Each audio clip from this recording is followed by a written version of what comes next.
Jai Srimannarayana. Namaste.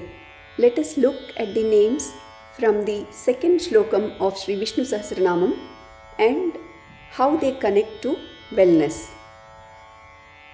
putAtmA, the pure self, the one who is untainted by the effects of karma.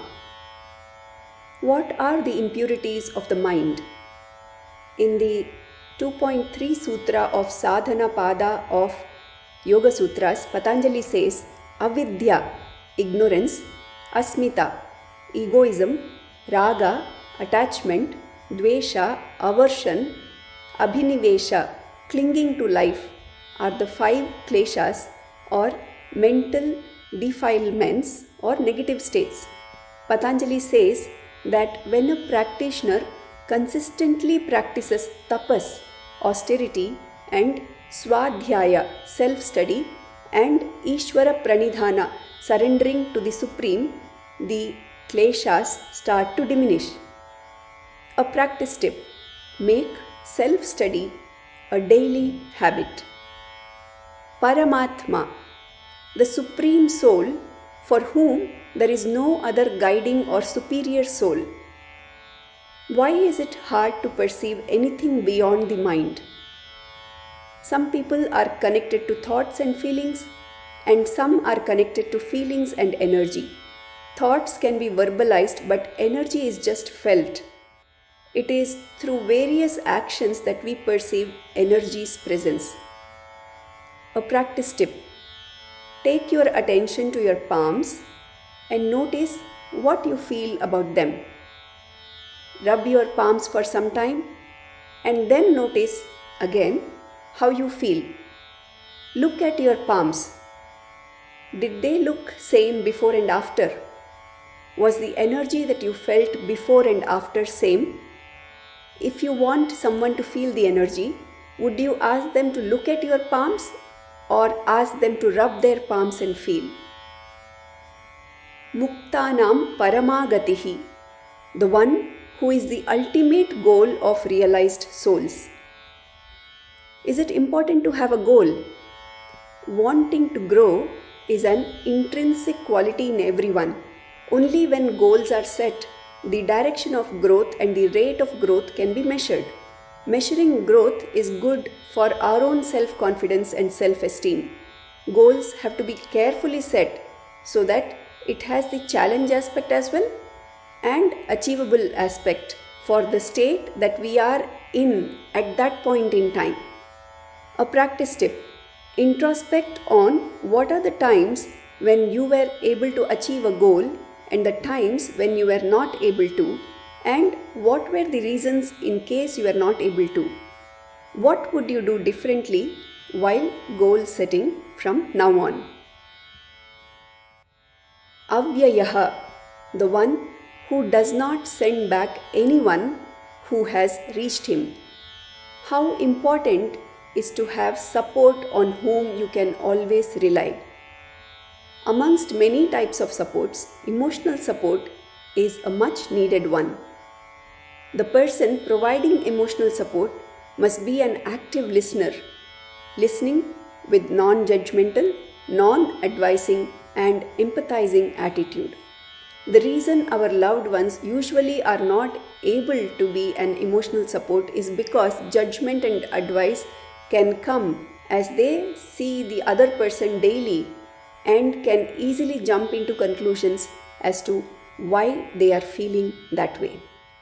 A practice tip: next time when you are feeling low, try self-emotional support.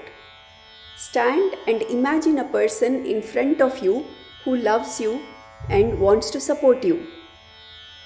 Tell that person, I am feeling very low. Now, you yourself move to the other side and become that support person and say, I hear that you are feeling low. Can you describe the feeling or the associated incident or experience if you would like to share? Or, if you want a hug, I am here for you. See how you feel and then come to this side and go to the next conversation point and continue the conversation in this way. purushah, the one who bestows on the muktas the enjoyment of the bliss of himself in plenty. How important is to have a pleasant environment at home? What are the blocks? A pleasant environment promotes relaxation, curiosity, sharing and caring. The more and more the interests and the attitudes of the family members are becoming divergent, the more and more work is needed to create a pleasant environment. Sometimes externally, pleasantness can be perceived for a short period of time instead of internal pleasantness of each family member. This can happen when few members always give in and few members do not even realize that others are giving in. True pleasantness happens when the environment supports open communication and active listening attitude. A practice tip: reflect on your nature. Are you interest oriented? Are you duty oriented? Are you love oriented? Is your orientation helping you understand yourself and other family members better? shAkshi, the one who directly witnesses everything as is. Can the thoughts and emotions be witnessed? Thinking is the base for speaking, many times feeling and taking actions. When the gap between thinking and speaking or feeling or action reduces, we might go on autopilot, doing something without thinking. Autopilot mode is necessary for multitasking. Imagine the focus you had on the first day of your learning to drive, and now that you have become comfortable, you don't really need to have the same amount of focus. Performing in autopilot mode in some situation is a blessing, and in some situations is very detrimental. To break the autopilot mode, gap between thinking and the next process needs to be created. When that gap is created, watching can become little easier. Yes, thoughts and emotions can be watched when we are detached from them. A practice tip: imagine yourself as Tom from the Tom and Jerry serial, and you are patiently waiting in front of your door of your mind. A thought in the disguise of a Jerry is going to arrive. Instead of wanting to catch, you just let Jerry just move by. See how you feel.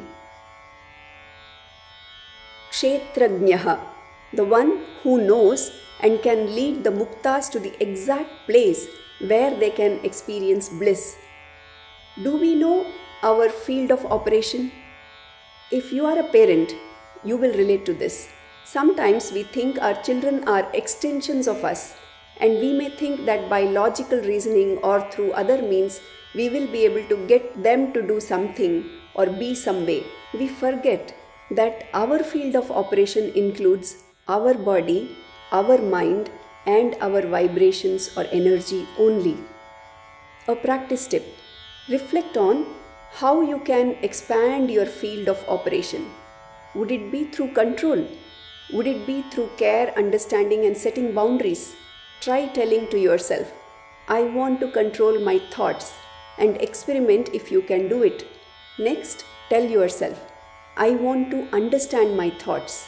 Now see how you feel. Aksharaha, the one whose greatness never diminishes over time in spite of being constantly enjoyed by the muktas. How does strength training build muscles at any age? Strength training, also known as resistance or weight training, builds muscles and strength through a process of adaptation and stress.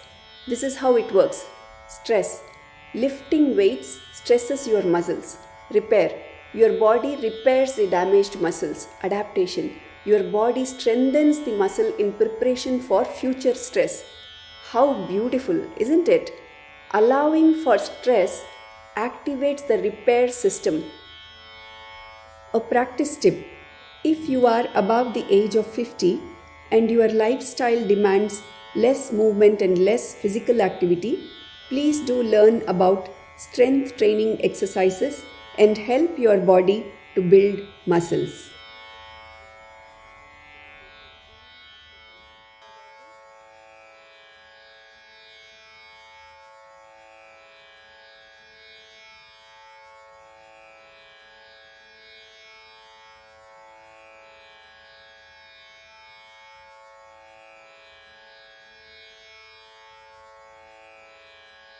Thank you.